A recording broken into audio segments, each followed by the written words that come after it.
your Your special account and your Medisave account as follows. What the heck did I just watch? Now, I know CPF and retirement can be pretty confusing to think about, and I feel your pain, especially with all these weird acronyms just floating around all the time. And I used to be just as confused as you. But you know what? It doesn't have to be difficult.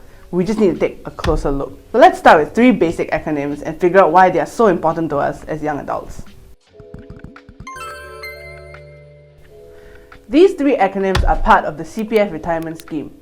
What's that? Well, these are basically your tickets to funding your retirement, the basic, full or enhanced schemes. But this only kicks in at age 55, so that's an important number to remember.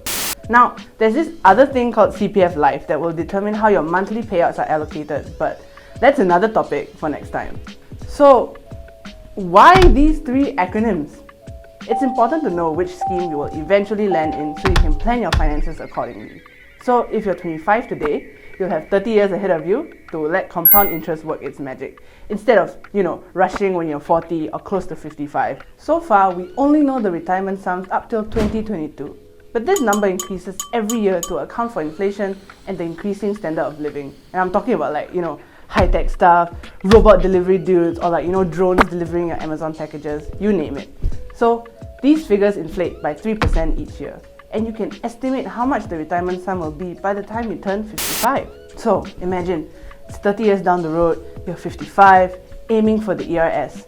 An inflation calculator will tell you that with an initial amount of $279,000, for example, your ERS in the future will be $677,206.23.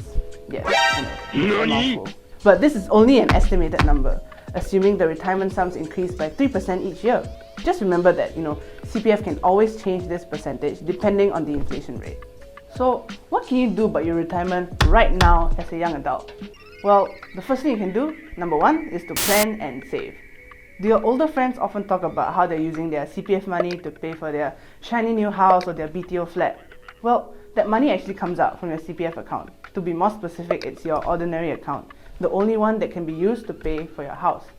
But at the end of the day, your retirement account is made up of your special account and ordinary account up to the full retirement sum. This guy right here.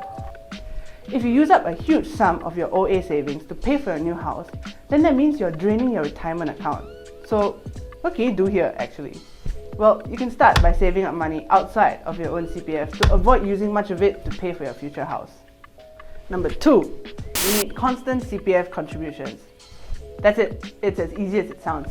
Having a constant flow of money into your CPF account. Whether it's, employer contributions or your own contributions, doesn't really matter. This is important for your savings in your OA and your SA so that they can work their compounding interest magic. With time on your side and the risk-free interest that CPF offers, your savings are definitely going to grow. Number 3, invest with your CPF. But don't jump straight into this just yet.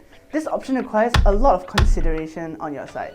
So only do this if you are sure that you can earn more interest than the normal risk-free interest rate that CPF already offers. Before investing, there are a few rules that you need to take note of. Number 1, you need to have more than $20,000 in your ordinary account or you have more than $40,000 in your special account. You have to pay fees to your agents and product providers when you invest as well. So, okay, let's say you're clear on this. CPF gives you an option to invest your money from these 2 accounts in a range of investments to help you get closer to your retirement sum goal. But, investing is a whole concept. So if you aren't all that confident about investing your CPF money, you know what? You can just choose to leave it in your CPF account anyway, as it already earns that risk-free interest. Be mindful and really consider your options before you start investing with your CPF. So, these are the 3 things you can do right now as a young adult to improve your chances of hitting that sweet CPF retirement sum goal. To sum it all up, there are 3 retirement sum schemes that are available for each of us. You will only have to choose one of them when you are 55 years old.